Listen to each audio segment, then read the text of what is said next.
Internet ও স্মার্টফোনের কারণে জীবন হয়েছে অনেক সহজ। তবে এ প্রযুক্তি ব্যবহারের মাধ্যমেই ব্যবহারকারীদের বিপদে ফেলছে প্রতারকরা। এক্ষেত্রে সাইবার হামলা বা হ্যাকিং থেকে নিরাপদ থাকতে ব্যবহারকারীদের বেশ কিছু পরামর্শ দিয়েছে গুগল। প্রতিষ্ঠানটি বলেছে, একটি পাসওয়ার্ড একাধিক অ্যাকাউন্টে ব্যবহার করলে নিরাপত্তার ঝুঁকি বেড়ে যায়। তাই ইমেল ও অন্যান্য সোশ্যাল মিডিয়াতে ভিন্ন ভিন্ন পাসওয়ার্ড ব্যবহার করুন। পাসওয়ার্ড ভুলে যাওয়ার সম্ভাবনা থাকলে তা নির্দিষ্ট কোথাও লিখে রাখুন। পাশাপাশি 2 ফ্যাক্টর অথেন্টিকেশন চালু রাখতে বলেছে গুগল। এটি চালু থাকলে অ্যাকাউন্টে প্রবেশের সময় মোবাইল নাম্বারে কোড আসে। শুধুমাত্র ওই কোড ব্যবহার করেই অ্যাকাউন্টে প্রবেশ করা যায়।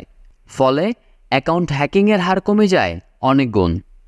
সফটওয়্যার ও অ্যাপ্লিকেশনের মাধ্যমেও অনেক সময় সাইবার হামলা করে হ্যাকাররা।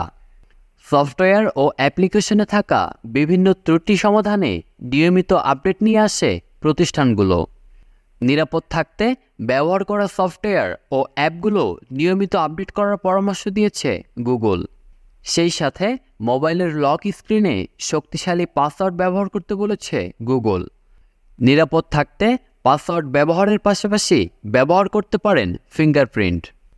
অ্যাকাউন্ট হ্যাক করতে হ্যাকাররা SMS বা ইমেলের মাধ্যমে নানা ধরনের লিঙ্ক পাঠিয়ে থাকে।